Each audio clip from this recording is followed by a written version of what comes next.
good morning. Myself Shweta, Senior Nursing Tutor from RPMS बस्तारा Karnal. आज की YouTube video का topic है कास्ट इन यूरिन।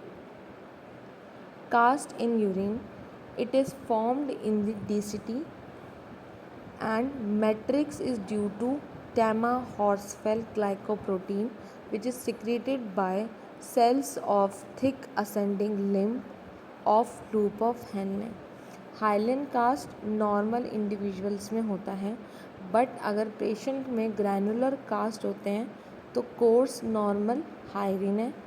कोर्स अगर है तो ये नॉर्मल है, लेकिन अगर फाइन है तो ये इंडिकेट करता है कि पेशेंट को रीनल डिसीज़ है। और पिगमेंटेड फाइन्स हैं तो ये पिगमेंटेड नेफ्रोपैथीज़ के वजह से होता है, जैसे कि हेमोलाइसिस और रेब्डोमायोलाइसिस। वैक्सी कास्ट इंडिकेट करता है क्रोनिक किडनी डिसीज़। हम क्या पढ़ रहे हैं कि कास्ट देख के यूरिन में आप अंदाज़ा लगा सकते हैं कि क्या पेशेंट को इन्फेक्शन है।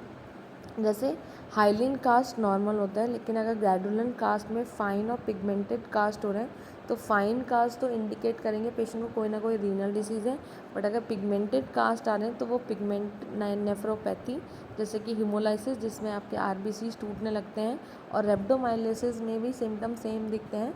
रेड कलर यूरिन होता है, बट इसमें मसल पिगमेंट्स कुछ टूटते हैं। और वैक्सी कास्ट है तो ये इंडिकेट करता है आपका क्रोनिक किडनी डिसीज़ है। रीनल ट्यूबुलर एपिथेलियल कास्ट, ये स्पेसिफिक है फॉर एक्यूट ट्यूबुलर नेक्रोसिस के लिए। अगर renal tubular epithelial cast patient को मिल रहे हैं तो ये एक्यूट ट्यूबुलर नेक्रोसिस के लिए क्या है, स्पेसिफिक है। डब्ल्यूबीसी कास्ट हो रहे हैं तो इसमें आपके एक्यूट पाइलोनेफ्राइटिस की कंडीशन में आपको देखने को मिलते हैं। PSGN एक कंडीशन उसमें और ATN कंडीशंस में, दोनों में आपको WBCs के कास्ट देखने को मिलते हैं, मेनली एक्यूट पाइलोनेफ्राइटिस की कंडीशन में। अगर RBCs के कास्ट हो रहे हैं तो उसमें वो होते हैं ग्लोमेरुलर हेमेचूरिया की कंडीशन में, जो कि एक इम्यूनोग्लोबिन A की नेफ्रोपैथी के वजह से RBCs कास्ट फॉर्म होते हैं। अगर पेशेंट को ब्रॉड कास्ट हो रहे हैं तो वो एडवांस CKD की तरफ इंडिकेट करता है। वैक्सी कास्ट इंडिकेट करता है पेशेंट को क्रोनिक किडनी डिसीज़ है, लेकिन अगर यही कास्ट ब्रॉड बड़े कास्ट में फॉर्म हो जाते हैं तो पेशेंट को CKD है और बहुत एडवांस हाई लेवल का है। पेशेंट को अगर फैटी कास्ट आ रहे हैं तो ये नेफ्रोटिक सिंड्रोम को इंडिकेट करता है। एंड फिब्रिस डिसीज़ एक माल्टेज क्रॉस अपीरियंस दिखती है अंडर पोलराइज्ड माइक्रोस्कोप, जिसे हम फैब्रिस डिसीज़ की कंडीशन में आपको फैटी कास्ट देखने को मिलते हैं। बिलिरुबिन के कास्ट मिल रहे हैं तो सिंपल है, हाइपर बिलिरुबिनिमिया की कंडीशन है जैसे कि जॉन्डिस। और इस्नोफिल्स कास्ट मिल रहे हैं तो ये आपको ATN कंडीशंस हैं उसमें देखने को मिलते हैं।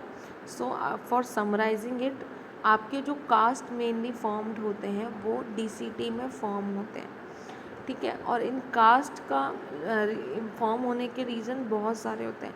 नॉर्मल कास्ट होते हैं हाइलिन कास्ट, बट अगर ये कास्ट डिफरेंट अपीरियंस ले लेते हैं तो ये इजीली इंडिकेट करते हैं कि पेशेंट को कोई ना कोई डिसीज़ कंडीशन है। इसमें आज हमने granular cast, waxy cast, renal tubular epithelial cast, WBC cast and RBC cast के साथ साथ broad cast, fatty cast and bilirubin cast और इस्नोफिल्स कास्ट को डिस्कस किया। I hope you like this video. Please like, share and subscribe to our YouTube channel RPIT Academics. Thank you so much for watching.